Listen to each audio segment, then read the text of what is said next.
So I'm now going to talk a little bit more about the nuts and bolts of what's going on, and so that's going to require maybe showing a little bit more code than we've seen so far. But my goal here is to get us to the point of showing you something that actually is running, and thus maybe convince you that this is not in fact complete vaporware, which is always a risk in this sector.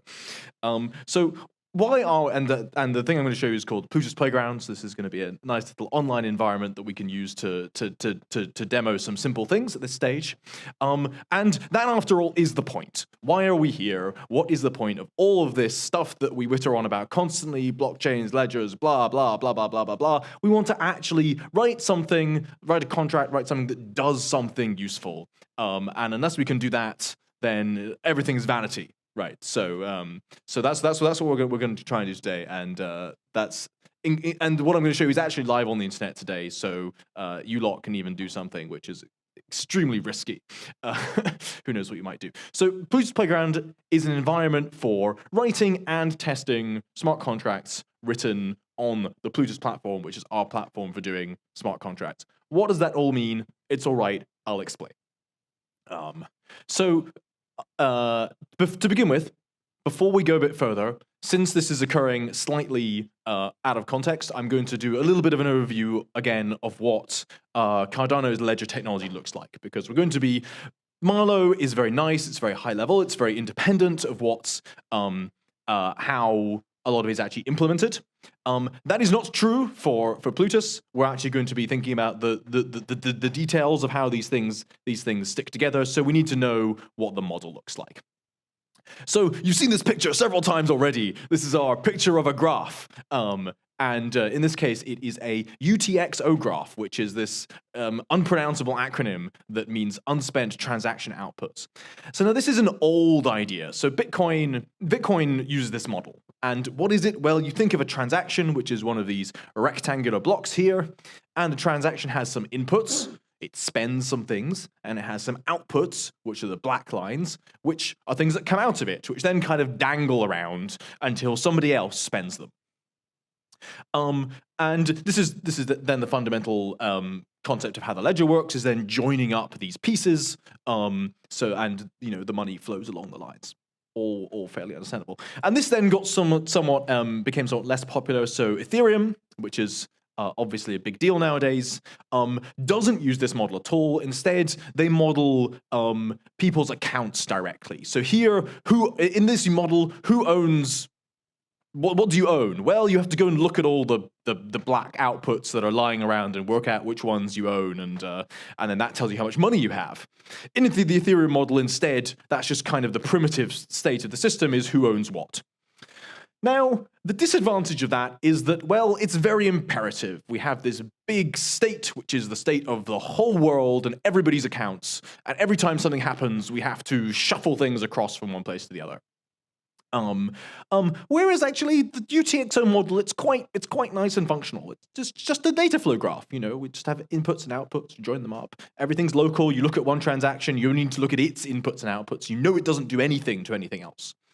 So that's nice. We like that. Simon already did the functional programming RA bit, so I'm not going to do that again. But we like functional program. We like immutable models. We like things are reasoning to be local.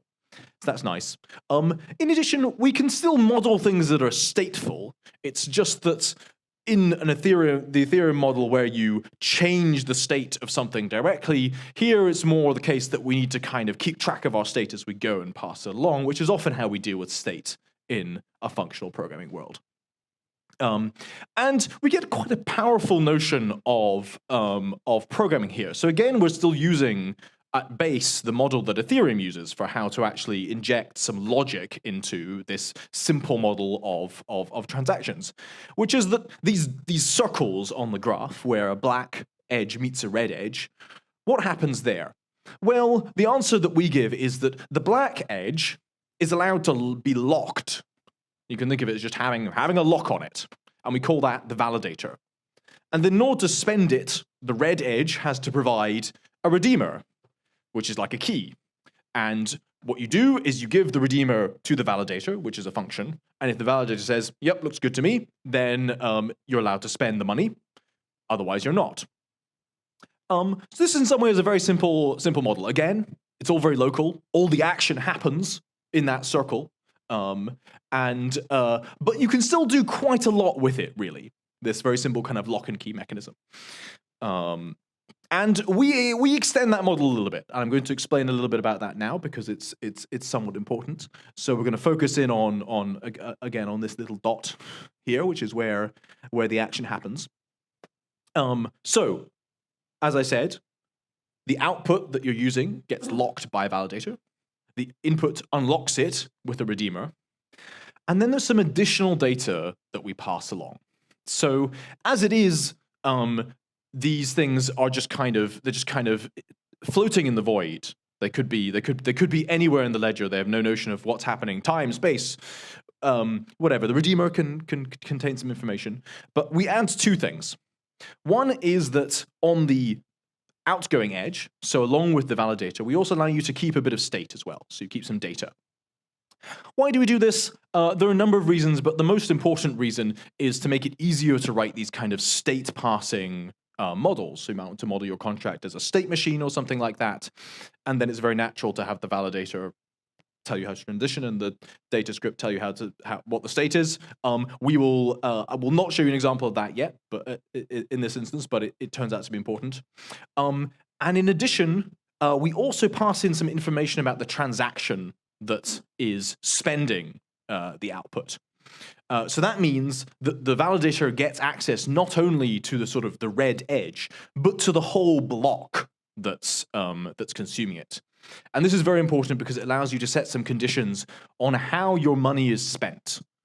So it's no longer enough. This is a question, yes?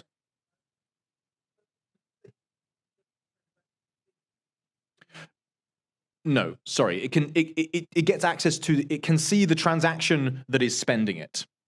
So you get to see, for example, so suppose you lock your money with a lock and you're like, okay, that's great, that's fine, but I don't want anybody to send my money to the mafia or something. And then I come along and let's say, I will unlock it, and then I send the money to the mafia. Oh no! Instead, we actually get to have a look at the whole transaction, and you can make sure that it continues to behave in the way that you expect it to behave, not just that it provides a particular piece of evidence. Okay, yes. Arrows saying what I just said. Okay, so that's a little bit about the ledger. I now want to say something about the anatomy of a smart contract, or more generally, a program that wants to interact with a ledger that looks like this. So, first of all, I've said a little bit about a transaction already. So transactions have these things in them, these validators, these redeemers, these data scripts.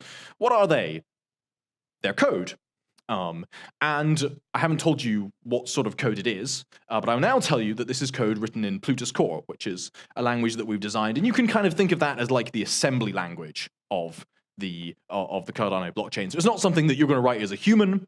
It's a thing that you are going to, a computer is going to compile your nice, beautiful, readable code into incomprehensible nonsense that will live on the blockchain. And I'm going to denote that stuff in purple. And we sometimes refer to this as on-chain code for the obvious reason that it's what actually runs on the blockchain and makes sure that no one is cheating.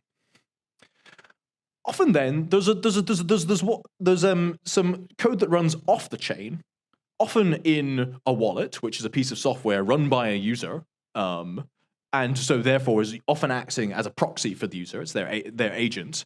And this will be a piece of software that actually arranges for transactions to be submitted and listens for events and does things. So it acts as their agent and an intermediary between the actual specifics of putting things on the blockchain and what the user actually asks to do. So then the user can interact with that directly. So maybe it will present them some buttons that say, "Would you like to do this or this or this has happened?" And that's where they actually come in. And so this code that exists in the wallet is also very important. It's kind of the other half of the system. If we think about when you might write a web app, you often have a similar scenario where you have some code that runs on your server and some code that runs on the client, and they're actually very coupled together because they need to exchange data between each other. The sort of user flow really passes between them. And you need to think about those in the same terms. And you have the same problem that you often do when you're writing web apps, which is that it's very easy to end up writing these things in different languages and completely different build systems and have them completely out of sync. So the system, if you write Ethereum smart contracts today, is that the off-chain code is usually written in JavaScript, and the on-chain code is written in Solidity, and the two then need to talk to each other, and there's no sharing between those at all. And so this is one of the things that we're trying to ameliorate with the Plutus platform here. So our goal is to say, let's just write the two things in the same language. And that doesn't sound so, I mean, I made it sound like an obvious thing to do, but it's maybe not as obvious as it sounds initially. So we're going to write both the on-chain code, the code that goes actually on the blockchain, and the off-chain code, the code that the user is going to run on their computer in a wallet, in the same language. In this case, it's Haskell, and even in the same file. And this gives us a number of benefits. So one of them is that it's easy to share logic between the two systems, which can be important. And we can do even better that we can actually share the types between the two programs. So that means that if you aren't a fan of static types and functional programming, you may not feel the warm glow inside you that statement might have. I would hope to elicit with that statement, but trust me, this is a good thing. It means that we don't have to worry so much about exchanging data between the two. We are sure that we're talking about the same thing in both cases. And we can also run exactly the same code both on the real Cardano blockchain, on the Plutus playground, and also on a local emulator of the blockchain which Simon was referring to earlier, which has the advantage of not needing to run all of the stuff that you need to run Cardano for real. So let's just dig in a little bit closer into that block, into that previous slide. So as well as the actually, I should just say one other thing. How do we do this? How do we write our stuff in the same language? Didn't I just tell you that we were writing Haskell and all the stuff that goes on the blockchain is in Plutus Core? I did, and that was true. So what we do is we compile Haskell into Plutus Core, which I thought was a terrible idea to begin with, but actually worked surprisingly well. But this is all fairly transparent to you as the user. As we'll see in a minute, all of the code looks like Haskell. Some of it is in a slightly specially delineated block, which is going to be compiled into Plutus Core for you. But and I'm refraining from using the word metaprogramming because metaprogramming is a scary word, but that's what's happening. I would prefer to just think of it as writing everything in the same language. So let's just expand that orange box a little bit. So what are we actually going to write? We're going to write a program that runs on the user's computer, and it's going to produce some transactions, and the transactions have got to contain Plutus Core code. So we're going to write a chunk of code, this transaction block, that we're actually going to compile into Plutus Core. Okay, fine. And then we'll shove that into transactions and put it onto the blockchain. Okay, fine. So far, so good. But this is, we also want to change the transactions that we make. We don't just want to, it's no good if you can only make one transaction that's paid $10 to Alice, and then you can make the same transaction to pay $10 to Alice again. No, you want to be able to pay $15 to Alice, or maybe $10 to Bob. So we want to not only be able to have a static piece of code that implements the logic of our transaction, we also want to parameterize that. But that means we need to pass some information into this bit of contract code at runtime, because this might depend on what the user says to us. The user might say, pay Bob or pay Alice, and we need to react to that and produce a different transaction. Again, I'm mostly telling you about this problem to tell you that it's not a problem. Which is that we in fact make it easy for you to just write your transaction block as a function that takes an argument, say who to pay, and then at runtime you just magically lift the person into Plutus Core and apply the one to the other, and get what you want. But we will see an example of doing this in the real thing. And I want to say a little bit more about validation. I, in fact, said most of this before, but I just want to go over it once again because depending on how far we get through the demo, how much time have I got?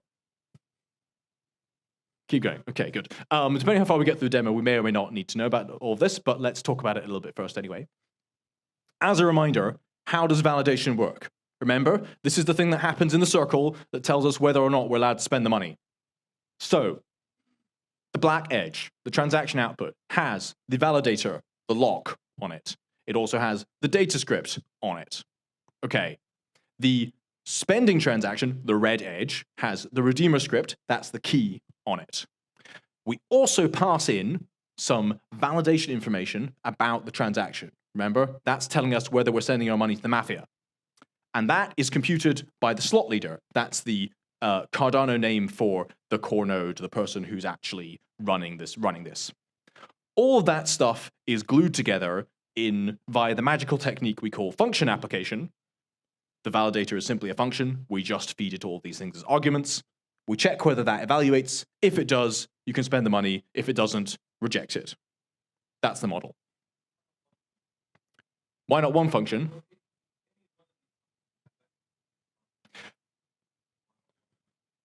So when I say has access to the transaction, how does the validator script get access to the transaction? It's just a function. You have to pass it in. So the way that we give the validator, which is the main logic, access to additional information is by giving it extra arguments. So that's what's in the validation info. And that can only be computed by the slot leader because that's when they know, say, the current slot height or where the money's going. So you can't just write your function and say, and now tell me what's happening. Someone has to give that to you.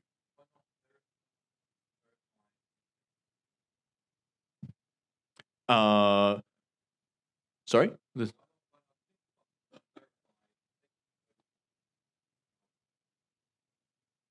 That's basically what this is. That's what the validator is. So it's a little bit more complicated, but the thing is we have several agents here. We have several people in play. So the person who's locked the transaction, the person who's unlocking the transaction, are not necessarily the same person. So we have to, and they don't necessarily all have the same information. So the validator script certainly needs to be given the evidence that you're allowed to use it, which goes in the redeemer script. It also wants to see the information about the transaction, but it can't trust you to give it that, right? You could lie in the redeemer script, unless we've got some way of ensuring that you're not lying. It doesn't know. So that information comes from someone else. In this case, the person who's actually validating the transaction, and we can check later that then when other people validate the block, they can check that they weren't cheating. So there is additional complexity. But I think most of it is due to the fact that we have different agents in here with differing trust relationships between each other. But ultimately, the fundamental structure is that the validator gets some information and says yes or no. That's the model. It's just that some of the information comes from different places.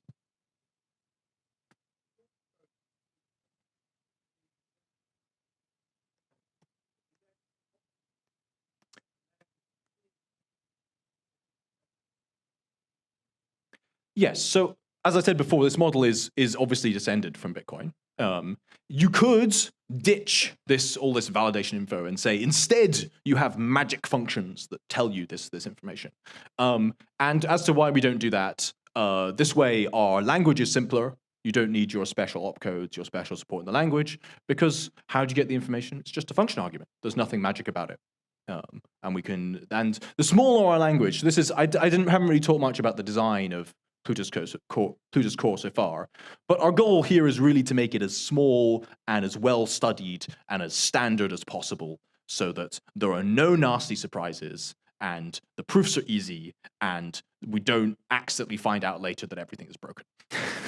So we don't have to change it, because let me tell you, changing these things once it's on the blockchain and everything depends on it and all the stuff is written in this language, absolute nightmare. So ideally, we do it right the first time, and then we never change anything ever again.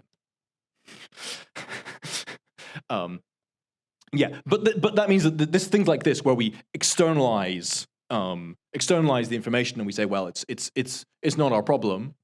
We say the language doesn't need to know about the fact that there are transactions and transactions have inputs. That's not something the language cares about. There's no opcodes for that. It's just information that a particular function is given. Okay. So there are 4 main classes of interaction that you're going to care about while you're doing this stuff. And conveniently, these correspond to 4 Haskell modules that provide you with the functions to do that, which we will see in a second. We're about to get to the point where I show you some Haskell. If you don't know any Haskell, good luck. I will try and make it as clear as possible. But I told you it was going to be nuts and bolts, and I meant it. So the first interaction is between your off-chain code. So remember, this is the stuff the user actually interacts with, and the wallet itself. What does this mean? Well, the wallet is going to provide you with the ability to do a bunch of stuff. You know, you might say, I'd like to submit a transaction now. Okay, off you go. Go do that. Or I would like to look up the user's key pair. Okay, you can do that. So that stuff happens there. You might also want to create transactions and deal with things relating to transactions, and we put that in the module called Ledger. And then there's the bit where you want to actually generate the on-chain code itself. We refer to these special blocks of Haskell, which are just Haskell, but they get compiled into Plutus core. We refer to those as Plutus TX. TX is for transaction, and the code relating to that lives in the Plutus TX module. And finally, it's actually, we get to share some code with the slot leader. So remember this validation info I was talking about.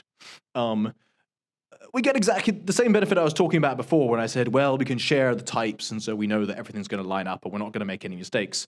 Well, in the same way, here again, we have an interaction between 2 pieces of code, one that you're writing, which is expecting to consume some information in a particular format, and one that's being that's being executed by someone on a machine far away, where they're going to actually produce this information and give it to you.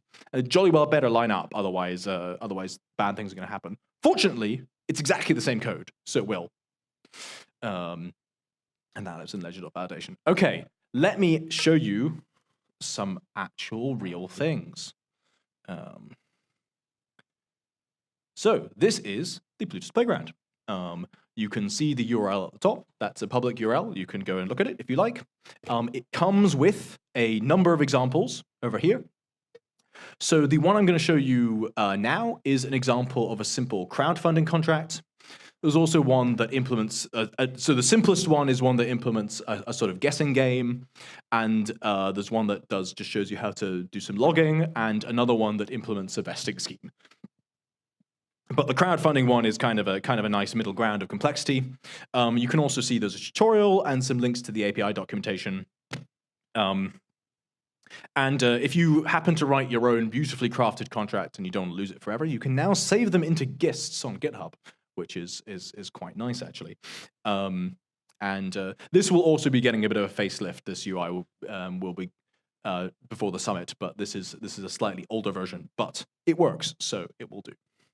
So here we have a text box full of Haskell code and a threatening-looking compile button. Which is going to compile my code. And it's going to compile because I'm not going to edit it, but it will in fact be compiled and checked. So if you do make any mistakes, the compiler will give you a hand. But let's just have a look through enough of what there is here that I can actually show you it running, and then I'll explain what happened. So one of the key pieces of data here as well. So what actually happens in a crowdfunding campaign? Is this legible, by the way? Should I increase the font size? Increase the font size. Sadly, the color scheme is under the control of the IOHK design team and not something I can change on the fly. Is that legible? Yes. Okay. So here we have Haskell data type that gives us kind of the specification of a particular crowdfunding campaign. So a crowdfunding campaign conceptually is a setup where I say, I'm trying to raise some money. And then you send me money, and if it reaches the threshold, I get to keep the money. And if it doesn't reach the threshold by some deadline, you will get your money back. Okay, so we have a deadline. unsurprisingly. So this is the date by which we have to meet the target. And we're using block height, or in fact, in the newer versions, this is actually the slot height, because in the Cardano chain, slots actually occur at a specific frequency, so it's a much better proxy for time. So that's the date by which we have to meet the target. We have a target, which is how much money we want to raise. We have a deadline by which the owner has to collect the funds. So remember what Simon said about not having people be able to walk away. So we're not writing this in Marlowe, so we're not forced to make good decisions. But here we're saying, well, if you meet the threshold and then decide not to take the money, something should happen. It shouldn't just stay there locked up forever. And then finally, we have a public key which identifies the owner of the campaign. So this is the person who's actually going to get to take the money out. Okay, so that's enough. And now I'm going to show you. So I compiled that. It's successfully compiled. Hooray! And we now have another little section. So this section here allows us to add some agents into this system. In our current parlance, an agent is identical with a wallet. So they're wallets, and they have some funds available to themselves. And they also have some actions they can take, and these are derived from the Haskell code, and I'll show you how that happens in a bit. So let's start doing something. So to begin with, I need to do, all of these actions are going to be parameterized by a campaign. The campaign is what identifies this script. If you pay to a different campaign, that's just a different thing. That's a different thing. So let's say, what should we say? Okay, so let's say that the campaign ends at block height 10. The target is to get 5 money. The collection deadline is 12, I guess. And the owner is wallet number 1, the lucky owner. So he is going to initiate that. And then wallet number 2 is generously going to contribute some money. These parameters all need to be the same. One would not, this is the sort of thing that would be hidden for one by an actual wallet rather than this UI. And wallet generously going to contribute 5 ADA to that. And then we're going to wait until the deadline of the campaign, so 10 blocks. And now we can see what would actually happen if we did that. And this is going to give us the following rather beautiful, if somewhat difficult to interpret, Sankey diagram. So let's skip all that and go back to the useful information at this point, which is that we can see that at the end, wallet 1 has 15 ADA and wallet 2 has 5 ADA. Money has been transferred. Success. Okay. So that seemed to work. Okay, let's try this again. Let's suppose it doesn't meet doesn't meet the deadline. It doesn't meet the threshold, so we can run that. Yes, wallet one has not claimed their refund. That's a mistake. Where's the refund action? Pass. I'm going to skip that because I can't remember how to make sure it takes its refund. But at any rate, wallet 1 has certainly not got the money. In this case, wallet 2 has failed to claim their money back, but they probably should. Possibly I need to make it run for longer. Maybe if I make it run until after that second threshold, that's what I need to do. This is what happens when you improvise additional things in your demo. Don't do it. There we go. Okay, good. Once the collection deadline passes, indeed, wallet 2 claims their money back. And if we look at this Sankey diagram, we can in fact see what's going on. So this here is wallet 1 getting, I say we can see what's going on. This is one of the bits that's scheduled for a facelift. You kind of have to know what's happening beforehand to understand it. This is wallet 1 getting their initial chunk of 10 ADA. This is wallet 2 getting their initial chunk of 10 ADA. This is them locking away their 4 ADA that they contribute into the script address, and this is them getting it back again, and this is the change of 1 ADA from that first action. And you can see a bit more of a log of what happened here. So here we can see that wallet 2 is submitting a contribution and then claiming their refund a bit later. Okay, so you can set up the actions and you can make it happen. You can check that you haven't made a terrible mistake and implemented completely the wrong thing. And that evaluation there. Oh, question. Yep.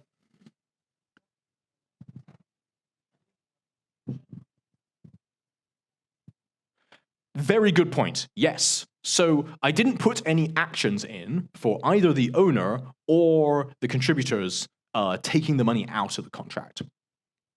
So one of the facilities that our wallet API gives you is that you can register triggers so you can wait for particular conditions to obtain and then do something.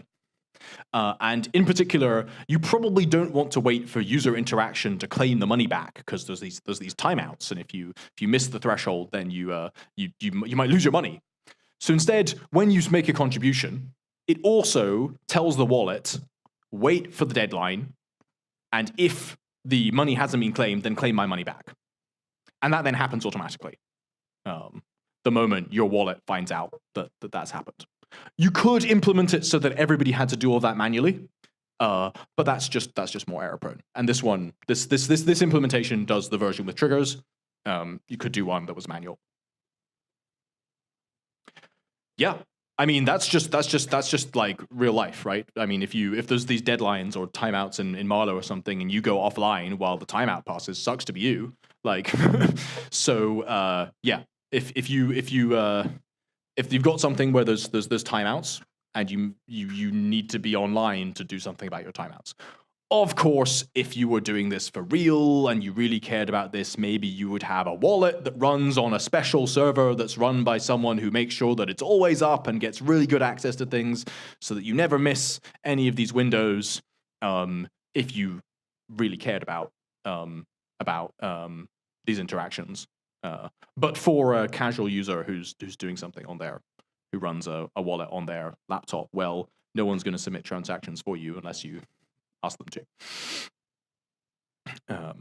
Okay, let's have a little look at the meat of the contract, which is the validator script.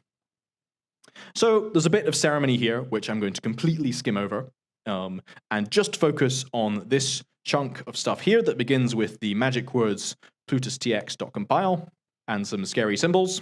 But we don't need to worry about that at the moment. All we need to worry about is the fact that inside here is some normal Haskell, just the same as the Haskell outside, that implements the validator function. What does the validator function look like? Well, it is a function of 3 arguments. The first argument is the campaign. That tells us all the parameters of the campaign, deadlines and so on, who the owner is and so on, lots of information that we need to actually do this properly. The second action is the redeemer. The second argument is the redeemer script that's going to be that has to be provided by the person who wants to spend the outputs. And this is going to be an action of type campaign action. What is a campaign action? We don't know yet, but it's something that you can do to this campaign. The third value is a public key, which is the person who provided that input in this case, but that is the data script in this instance. And finally, we get this pending TX thing, which is the information about the spending transaction that I mentioned. Aren't there too many arguments here? I told you there were 3 things: the redeemer, the data script, and the pending transaction. But there's also this campaign. Quite right. Hypothetical questioner. The first argument is, as I said, we want to parameterize these things so we can not contribute to any campaign, no matter who set it up or what the parameters are. Whereas we don't want this block to be constant, and so up here we actually apply it to a particular campaign that you choose at runtime. But that's where that comes from. And then this is just some Haskell with comments, but we'll skip that. But you can see that in the end we just do a bit of logic. We try and work out, well, is this a valid spend of the money? Well, what do we need to do for it to be a refund? Actually, how much time have I got? Carry on. Okay, good. So, okay, what are the things I can do? It turns out the things I can do are get a refund or collect the money. Let's look at collect the money. That's simpler. So, well, if I try and collect it, what has to be true? Well, the current time has to be past the deadline, the deadline for contributions and before the collection deadline, and the total money input has to be greater than the target, and the transaction that I'm submitting has to be signed by the campaign owner. If all of that is true, then it seems like the conditions have been met correctly, and that's fine. And we're going to evaluate successfully. Otherwise, we're going to call this error function. But again, don't worry about that. A lot of the details of actually how to write this nicely is under evolution. This is still somewhat a early version of the API. In the other case, where maybe I'm trying to claim a refund on my money. So remember, that's the other case. The other thing that we can do is say, the collection deadline's passed, the owner's gone AWOL, or the threshold hasn't been met, give me my money back. First of all, we write this helper function, which I won't look into, which just checks whether a transaction output belongs to us.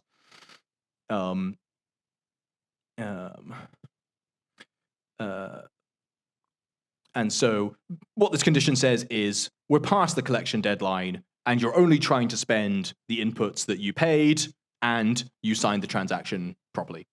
In that case, you get your money back.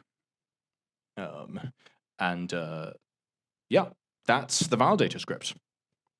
And then there's some scaffolding around here, which I think I won't go into because it's not terribly interesting, which is providing the functions. So this stuff out here is then off-chain code. This is the stuff that runs in the user's wallet, and it's implementing things like this contribute function. This is something that a user might click their button and say, contribute to this campaign, and then this will run. It takes the campaign you want to pay to, it takes the amount of money you want to do, and it does some stuff.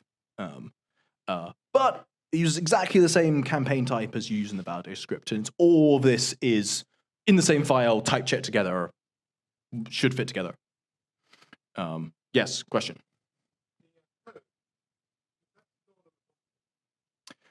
This code is stored on the blockchain, yes. Yep. That's part of the deal. Everything's immutable, yeah.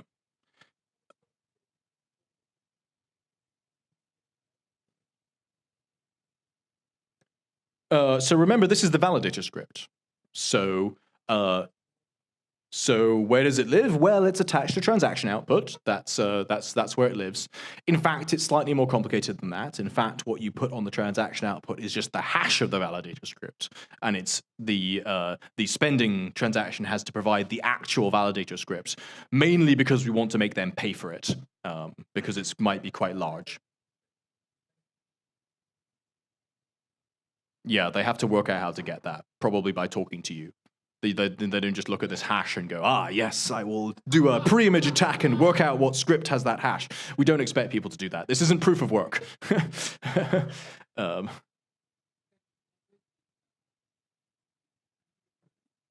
No, this is Haskell. This is your high-level language.